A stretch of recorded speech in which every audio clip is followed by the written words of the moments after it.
All right, welcome to the final session of the Path for Hope Virtual Summit. I'm Helena Gerard. I will be the facilitator in this session. Maybe. I would like to welcome Karen Chrapek. Thank you so much for being here. She will be the subject matter expert for this session. Please keep your microphones on mute until you're recognized to speak. And then when we see your hand raised, we'll call on you and you can share in the discussion. You may also submit your questions and comments in the chat feature and I will read them out loud. You're invited to turn on your cameras, very much encouraged to participate. And want to thank the Path for Hope Planning Committee, Advent Health, Community Coalition Alliance, One Voice for Volusia, SMA Healthcare, and the Volusia Recovery Alliance. I have several questions to promote discussion, but we can just see where this leads us. We can start with the first question, or you can start us off, Karen, however you'd like to do it. Okay, well, the first question is pretty much how can peer specialists help to, number one, reduce substance use? So, you know, persons with lived experience can really share the hope factor. You know, hope is a catalyst for recovery. And so by sharing experience, strength, and hope, a peer can engage the person that's potentially looking for recovery, along with, you know, opening the door for the person to ask for help. And because of the interaction, you know, like our staff at Volusia Recovery Alliance really believes that the opposite of substance use disorder is connection. And so by you know, opening the door to connection to somebody that's been there, done that, can help give the person courage to cut down their substance use, or even, you know, asked to go to treatment, to completely detox or whatever. We're all trained to know the resources in the local community. And so if somebody does have a desire to get into, you know, a treatment scenario, then we can help them do that. In preventing overdose. So, and Helena, I don't know if you want me to stop after each bullet or just talk about the entire thing and then open it up. Well, let's see. Does anybody want to chime in?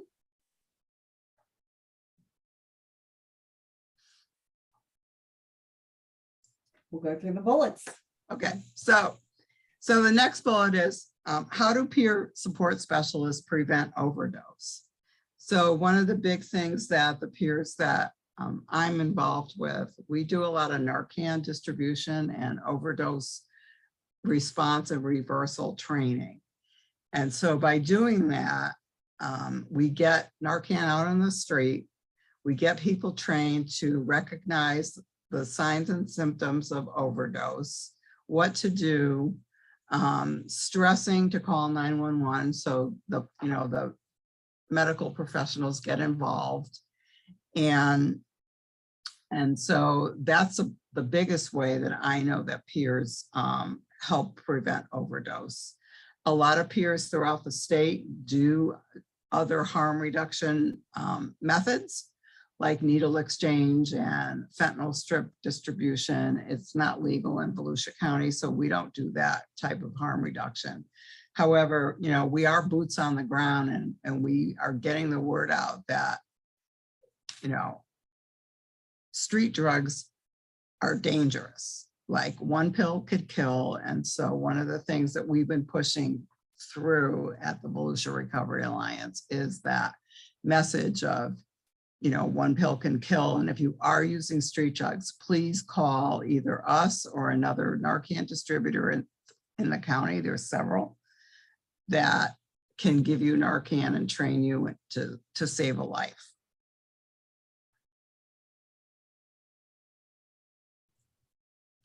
Can I chime in? Yes. I definitely, the preventing overdose, I cannot stress enough how much the peers do. with preventing overdose. I have not ever reached out and not gotten somebody that says, absolutely, we can be there today. We can, and it's that conversation, that connection, that lived experience. I feel totally comfortable calling and saying, listen, somebody called, this is the situation. And I know that the person that needs the help or the Narcan or the connection, the, referral to treatment, whatever it is that they're looking for, I know that they're going to be met with nothing but love and compassion. And I've lost count of how many of my friends are probably still alive because of the peers. And I just,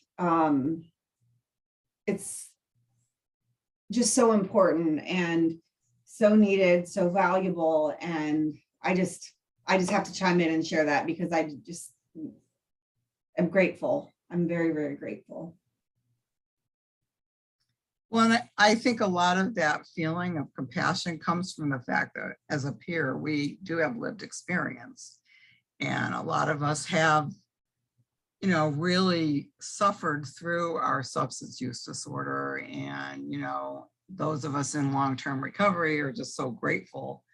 And that sense of gratitude for myself allows me as a peer to treat people with a lot more compassion, have a lot of patience, be willing to go the extra mile. I mean, I try to instill that in our peers, the Volusia Recovery Alliance, that, be patient, work on, do the very best you can with every single phone call or every single person that walks through our doors.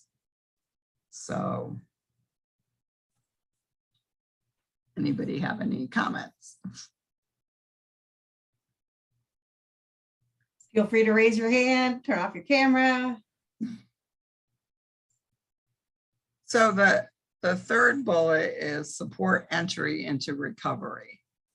So peers, peers are trained to meet people where they're at. So if somebody wants, just to reduce their use or wants to be totally abstinent, like we make the effort to meet them where they're at and then go from there. We ask questions, we,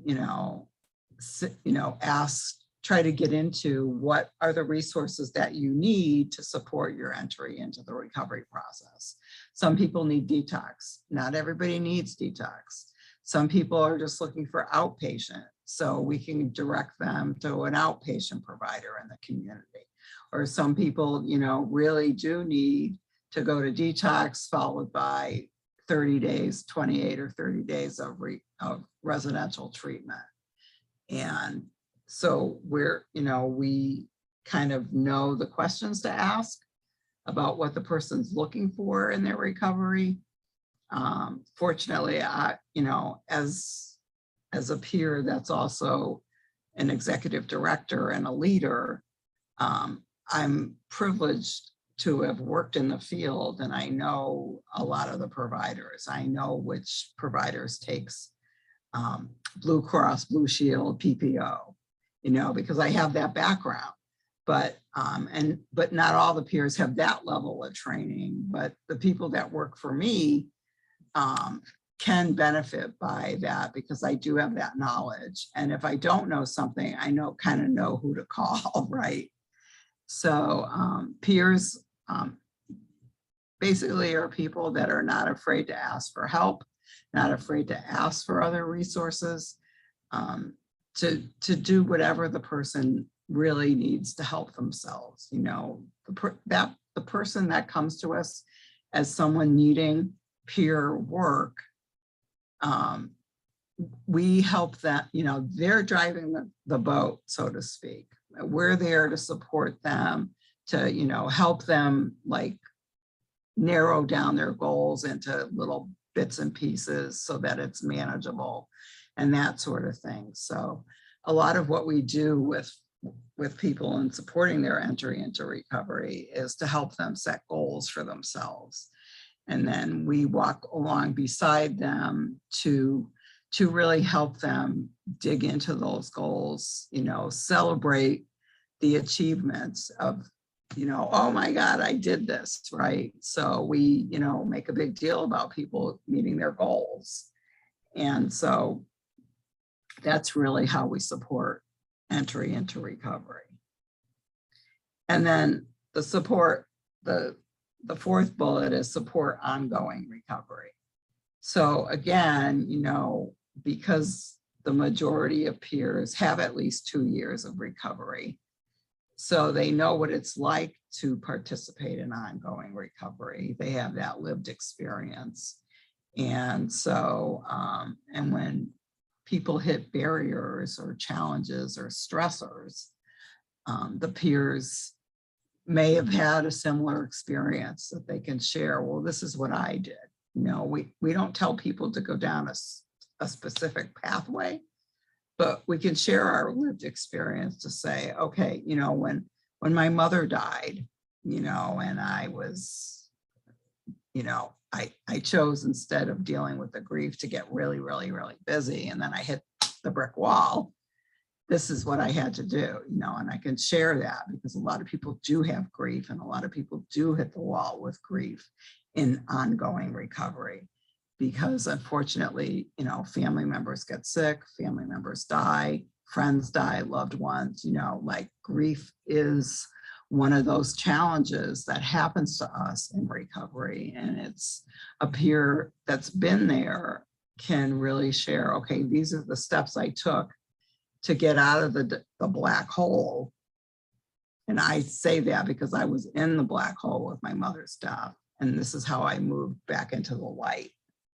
And so being the peers are willing to share those types of experiences to help somebody else, so that someone that's in recovery doesn't have to return to use or return to, active disease.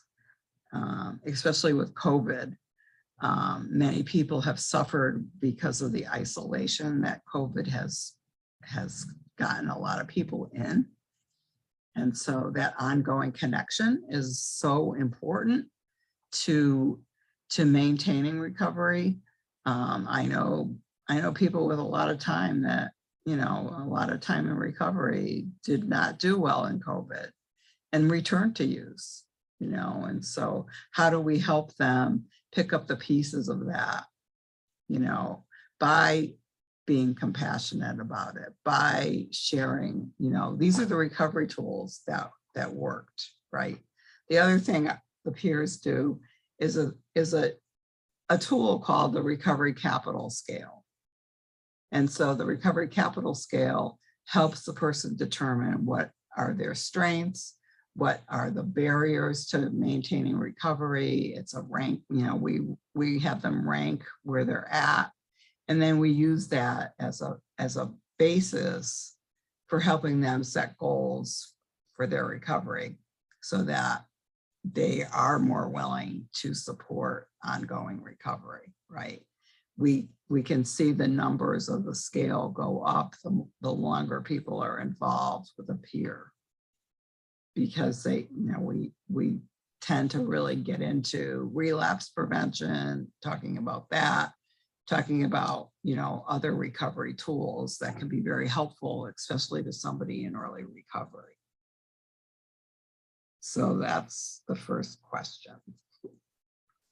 I love that. And I'm probably going back a little bit, but when you were meeting people where they are, and I think that is so important at entry. I think that it's just as important ongoing. I think that for me, when you were talking about grief and, things happening as we lose people in life, that we might be, have a few years of recovery, but where we are doesn't feel like it. We might feel, it might, let's meet somebody. Like, I don't know, that resonated so much with me, and I can't really put it into words, but having somebody who has been having experienced that a loss or and navigated recovery, having that hope, navigating losing a job, losing an apartment, losing a loved one, anything like that in recovery, whether a person has 2 years or 20 years, having somebody with that lived experience is important. And I think that's applicable in life in general, but once you add the disease, it becomes a little bit, it just, so I think meeting people where they are is so super important. I think I'm glad that you brought that up. I'm curious where people are today right now in here. Right. The other thing I see a lot of people struggling with is chronic pain. And so a peer that has that experience of dealing with, either acute or chronic pain can be very helpful because it feels so hopeless when you're in the middle of it. And so, I'm blessed with the fact that I've had bouts with pain and chronic pain and then very acute pain when my neck went out. And all the doctors wanted to do was give me pain medicine. And, I got through it without doing that because that was a decision I made. I didn't want to go down that path. But it can be very complicated when certain things come up in life, and being able to connect with somebody that has walked that path is just so very helpful. Absolutely. Yeah. The pain is definitely, I think that sometimes beat ourselves up over the choices to. So should we go on to question number 2? Sure.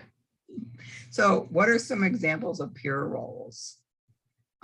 So one of our questions is, in this summit, did you learn new examples of roles that peers can play? I'll go over some that I'm very knowledgeable about. So peers can have a role in emergency rooms and be the bridge from, a new overdose to treatment to recovery support services. So that's a role that a lot of peers love to have. The other is the role of a forensic peer, which is basically working as a peer within the criminal justice system. And so, for example, Volusia Recovery Alliance had a forensic peer program basically at the Women's County Jail for a while before COVID hit. And we were supplying recovery coaching to the women in the county jail, and using that, as I mentioned earlier, the recovery capital scale, we were helping them develop recovery tools. And the programming was really very effective with those women. So that's a role that a peer can play, is working within the criminal justice system. Another example is answering a peer line, for instance.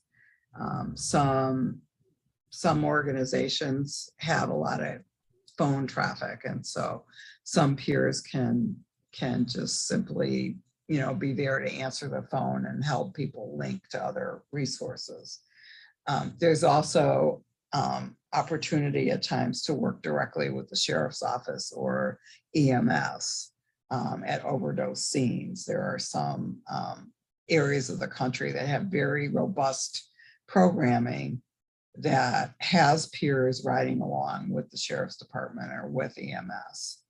And just to be able to have that connection to the person that is overdosed and that sort of thing.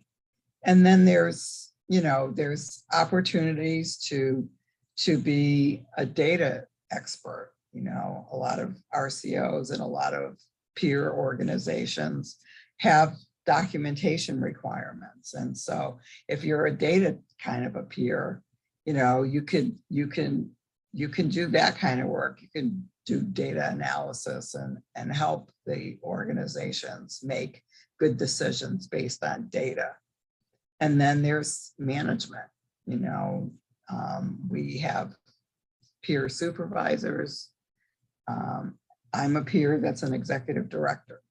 So there's, you know, there's opportunities beyond just the one-on-one interaction with somebody looking for recovery. You know, it can funnel out into a lot of different areas. And, you know, as the field expands, there'll be more and more opportunities to, you know, specialize in different areas. You know, most places could benefit by having a peer. You know, the construction industry, for instance, you know, there's a lot of substance use there. Well, somebody could be working in construction and be a peer, or what, you know, fields like that can be very supportive of peer type work. And, you know, or working for managing entities, or working for the Department of Children and Families, you know, because there's designations. You know, a youth peer could really help other, you know, like, you don't even have to have substance use disorder to be a youth peer. You can have been in foster care and help other foster children navigate the system and feel more normal and feel more accepted. You know, to have a peer that's been through the foster care system help them to get to the next level, right? I'm hoping to be able to hire a peer with the veterans designation, and veteran peers have their own specialty in working with other veterans. You know, it's if you haven't been a veteran, it's hard to understand some of the things that veterans go through. And so having somebody that's a peer with the veteran designation really, really can make an impact to the help that veterans need. My former late husband, you know, really needed that kind of help and never got it. And as a result, drank himself to death. And so having a veteran peer could make such a big difference in the lives of other veterans that are suffering with PTSD and suffering with a variety of issues that include mental health and substance use disorder. Peers can either be, you know, have lived experience of either substance use disorder or mental health, or a combination, right? So it kind of depends on the person being served and the person that's doing the so anybody want to add anything to that? I didn't cover every role. I love the cross-pollination. I guess I think of like an alcoholic addict, or, you know, like, well, and not, but when some people in some 12-step meetings will introduce themselves as that, as a you know, kind of that cross-pollination. But I like construction worker peer or veteran peer. Like, I guess it didn't occur to me. And I think that is, that just adds another layer of value. It, you know, it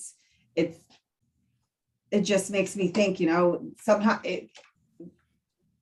sometimes the work can get lonely if you don't have somebody who is your, you know, has the same type of lived experience. And I think that's a value that I didn't even think of. I think that's, I'm so glad that you said that, because at first I was like, wait, what is she saying?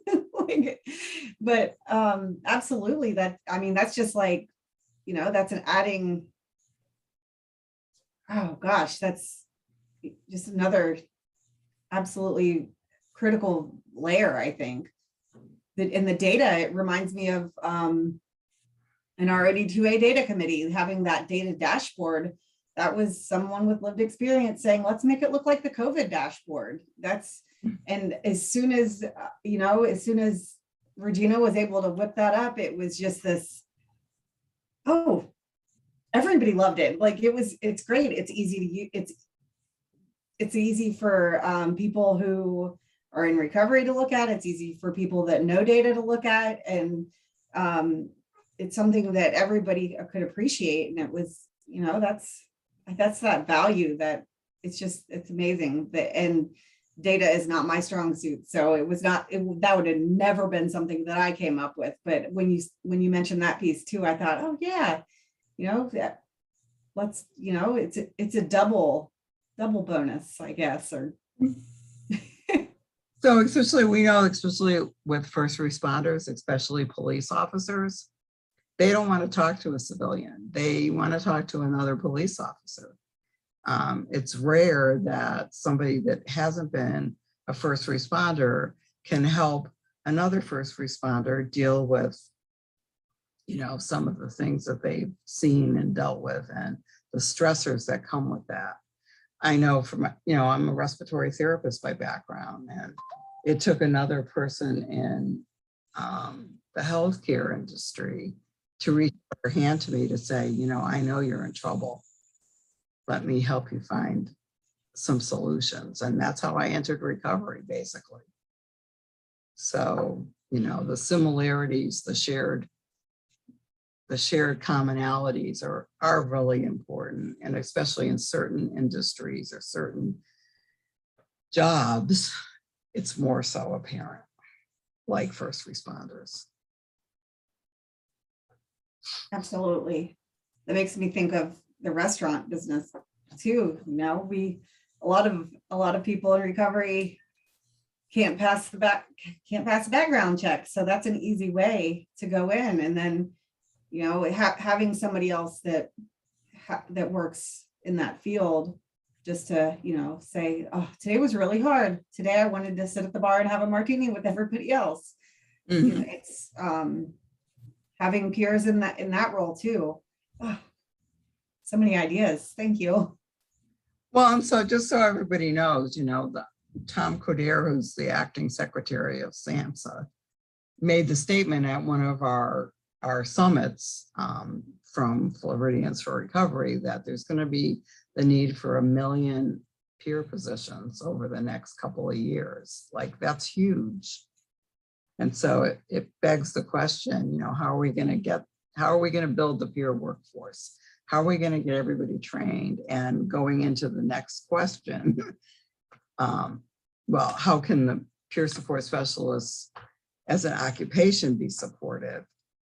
It's that making sure that there's a living wage, making sure that there's support groups for peers.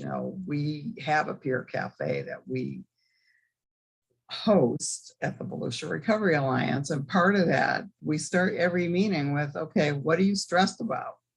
And we go from there and we talk about available trainings, and we talk about, the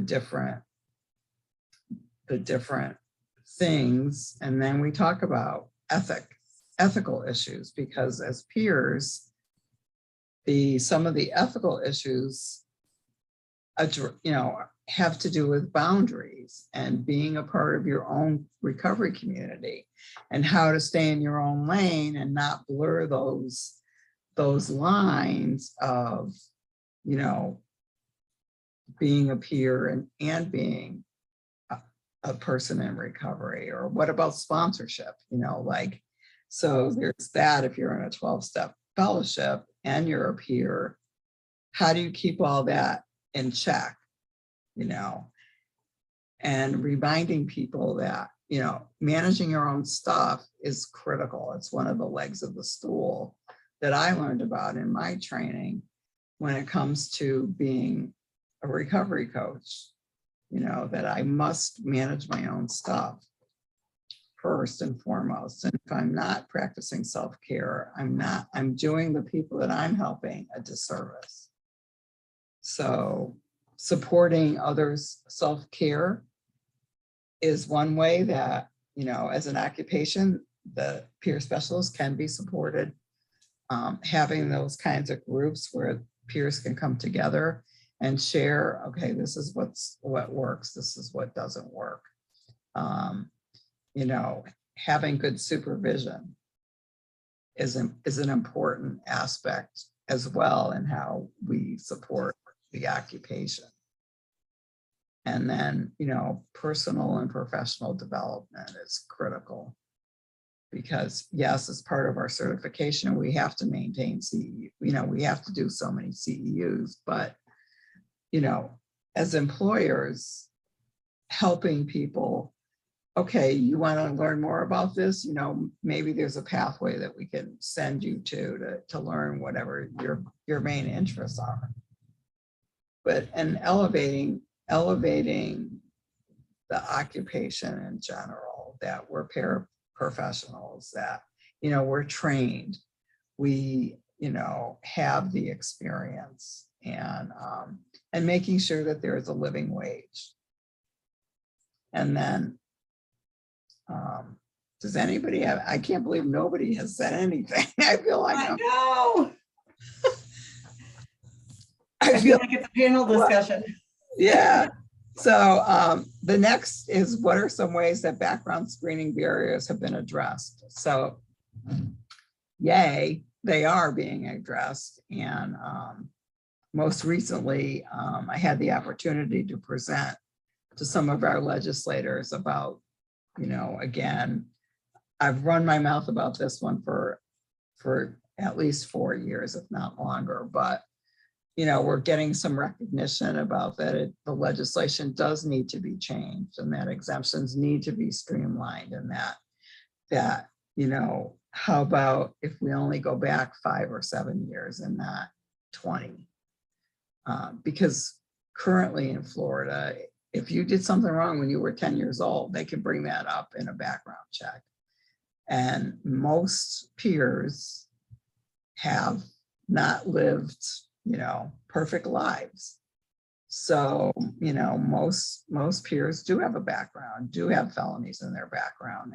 And so there's a big advocacy movement to change the legislation here in Florida to make it easier for people to be able to work as peers, but also in other fields as well, not just peers. You know, it's instead of having things be so subjective, have some objective ways to prove that you've been rehabilitated. You know, if somebody's worked at a job in another field for 26 years, you know, doesn't that kind of key you into the fact that they rehabilitated themselves so they're not messing up anymore? That, you know, or somebody that hasn't broken the law in 20 years. Doesn't that say something about their level of rehabilitation? And so having, you know, maybe coming up with a checklist of this is what shows that a person has achieved rehabilitation from their substance use disorder. You know, number of years in recovery should count. Are you a homeowner? Are you a voter? Are you, you know, are you paying your taxes? Those are some things that, you know, should count for something, I believe, because it shows that the person has been rehabilitated. And isn't that what the background check is all about? To show that this person's not going to hurt somebody else in the vulnerable populations that we serve, right? So more will be revealed on that. I'm after today, I do have a legislative meeting today to talk about what we're trying to support from Floridians for Recovery, and statewide advocacy is very active, and we are working very hard to change those stringent, unforgiving, unwielding background checks. I'm very opinionated about it. I'm sorry. But, you know, because a good peer probably does have a background and can help another peer navigate the fact that oops, I got a felony and I don't know what to do. And so somebody that's been there, done that, can be the person to help. But if they can't gain employment as a peer, they're not going to be able to help. I have somebody that I work closely with. It took her 14 months to get an exemption.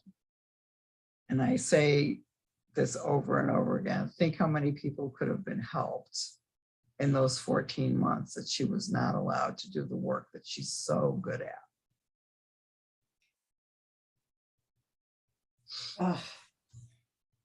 I can't wait to hear what happens. It's the whole process. There has to be a better way. There just has to be.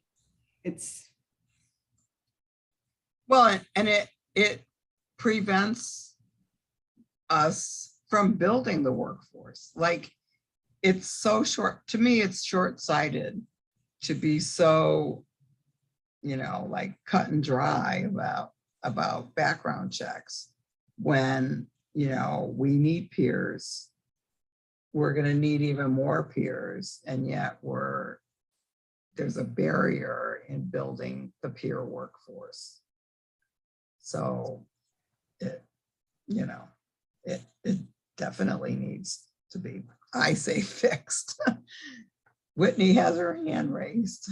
Whitney. Yeah, I was listening to this and I was like, I can't. So I'm with you guys. But it's one of the most annoying things to me is like, when you're in full-blown addiction, it's like you're not a productive member of society and you're judged because of that, or at least most people. There's some that were productive or whatever, but like most of the time it's like, oh, you terrible person because you're getting high and you do nothing for our whatever, right? Like that's the stigma version of what people say.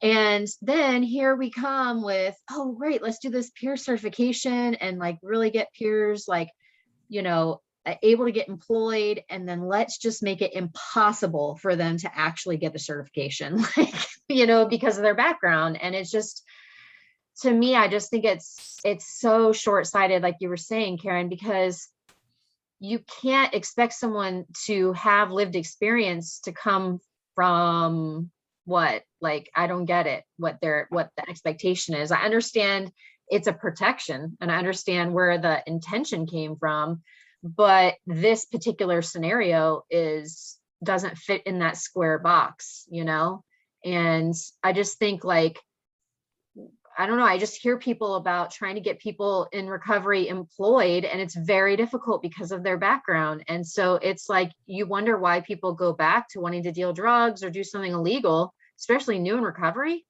It's really challenging to be like, oh yeah, and by the way, you're not going to make any money and you're not going to be able to do this. And then a lot of people want to go back to school. They go back to school, they come out of school, and then they can't do what they went to school for because of their background. Or it takes them, like you said, a year and a half, 2 years to get it cleared. And it just seems like more barriers, for people that are trying to do the right thing. And like, I had a very close friend who had a prostitution charge from 26 years ago. She was like 15 years in recovery, and they did not clear her. They would not. And I'm like, okay, like, she fought so hard. So I feel you on this one. It's very frustrating to me. Right. And so it is really frustrating. And, a lot of the work that I do personally, because I don't have a background, I never got caught doing something that I shouldn't have been. I once told the sheriff I was in trouble, but I didn't get in trouble. And so, I don't have a dog in the race, so to speak. So I run my mouth about this all the time because I could be a really good advocate for those people that don't have a clear background, and and that's part of the work I do on a regular basis. But everything you said, Whitney, is true. I think it's that 14 months, I think about one of my friends that she watched me go through the process. I got denied twice. I did an administrative appeal. She watched the whole process and said, absolutely not. Like, there's no way I'm going to even try. Like, she won't even, I've sent her the packet a couple times. Get your background. You'd be so amazing at this. You know, do your exemption. I'll help you. We'll do it together. I'll hold your hand. We can cuss and cry and do all the things that goes with it. We'll do it together. And she won't, I mean, I just feel like it's at a certain point, I don't know, but it's just a loss on what we could have. And I too understand the protection, but and I understand the purpose of it. But I think that when a certain amount of time has passed, 20 years have passed, I feel like you're a different person over 20 years.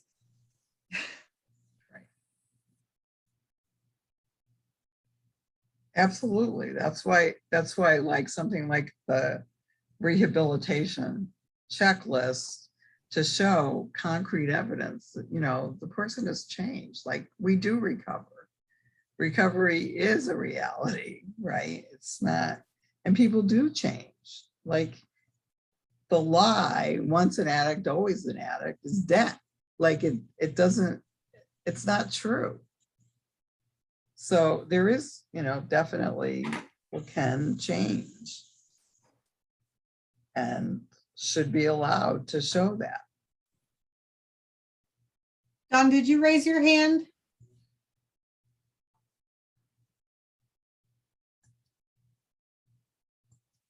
Maybe not. No.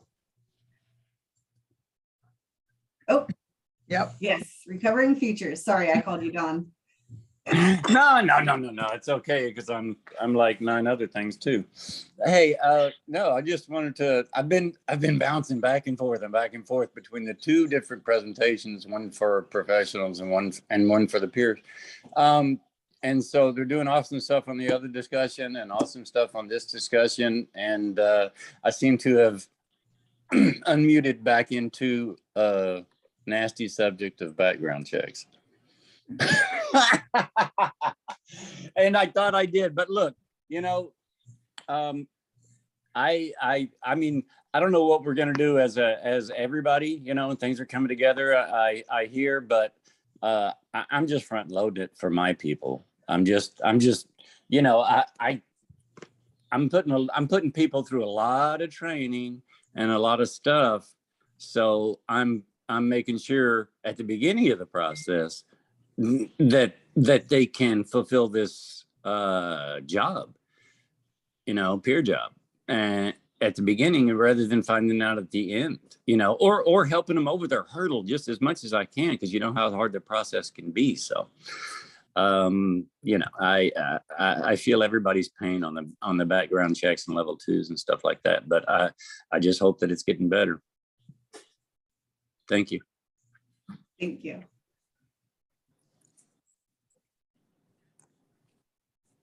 Was there anything that you all saw at the summit that impacted your perspective regarding peers? Did anybody think, you know, did it strengthen your perspective or change it?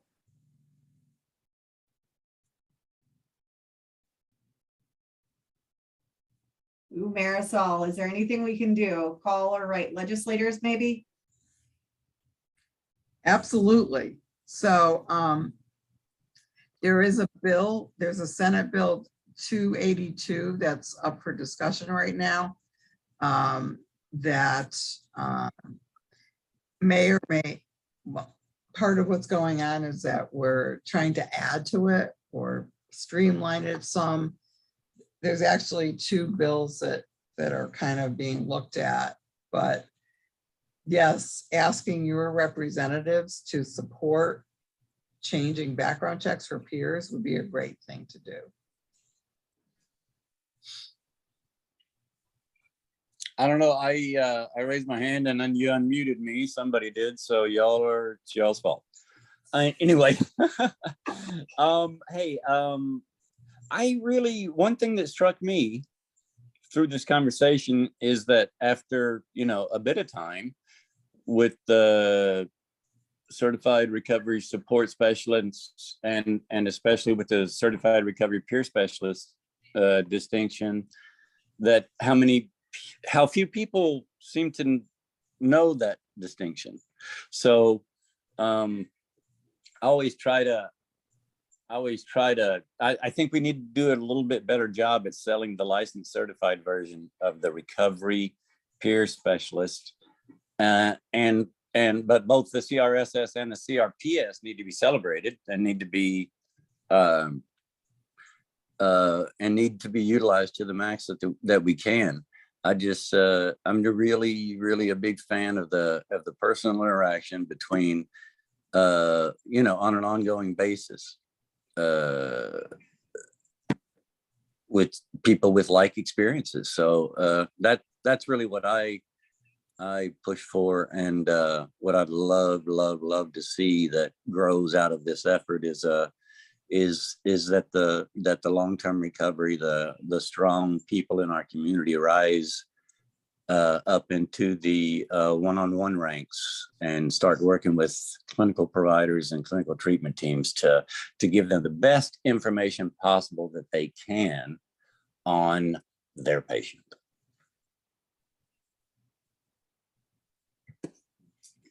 That's all I think. Thank you.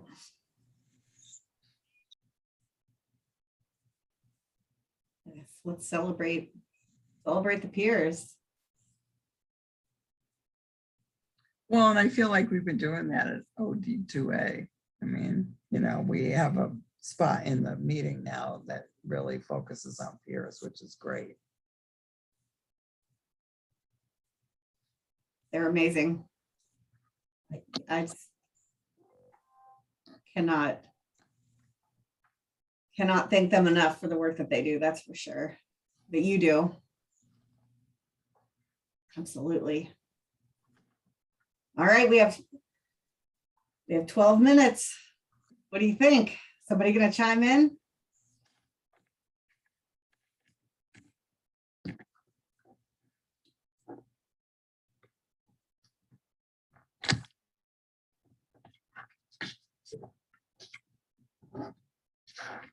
I think we'll continue to celebrate peers. I think we have no choice but to. I think absolutely. Karen, with people like you advocating, I have no doubt that this background thing will get a little bit easier. Or I'll die trying. So since we have a couple of minutes, we also, Volusia Recovery Alliance does have a contract with Career Source, Flagler, and Volusia to help people with their career path if they're in early recovery or long-term recovery and they want a new career path. They could come and sit with me and we can connect them to trainings at Career Source. Also, a family member that's been impacted by substance use disorder or eligible for this program. It is called Career Connect, and or people that want to go into the field. And so if you want to be a nurse that focuses on people with substance use disorder, or a counselor, or a therapist, or a peer, there's that component of this contract as well. So if there is somebody that that's in either Flagler or Volusia that needs career help, that have been impacted by substance use disorder, especially the opioid crisis, please have them contact Volusia Recovery Alliance through the peer line, which is 386-777-PEER, to make that connection, and we'll help the person, find a new career path.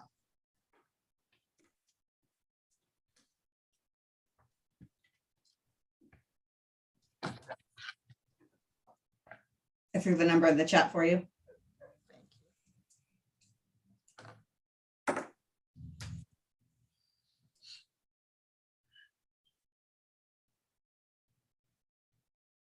And, the more people that talk about the issue with background checks with their legislators, we've had meetings with the state attorney talking about this and, just raising awareness that it's an issue. Some people don't even know it's an issue. Really, until I spoke to the delegation the first time, most people didn't know there was such a big background check issue.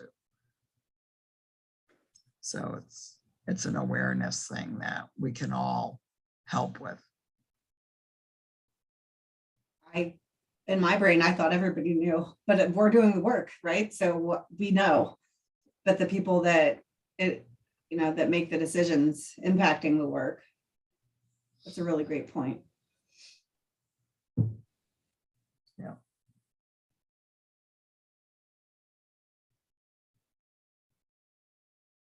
All right. What do we think? Get on a few minutes early. All right. Well, thank you. Thanks, Karen. I learned so much. Thank you. We can end early if nobody wants to chime in. Any last minute people want to jump in, please do. But thank you so much, Karen, for sharing your expertise on peer support specialists. I think you shared a lot of information that I imagine people didn't know. Attendees, please use the link in the chat to complete your evaluation survey for this session. Thank you to Florida State University for managing the summit evaluations. Hopefully that glitch got fixed. Thank you all for participating and making this discussion possible. And you will soon receive an appreciation email for attending the summit. It will have the overall summit, CEU, and session surveys in it. So please complete the survey so we can use it for future summits. Thank you so much. You all thank you for attending all the days, whatever days you could. Thanks, Elena, so much for facilitating all the work you did this summit. Thank you. All right, we can end the meeting. Thank you. Bye, everybody. Thanks. Bye.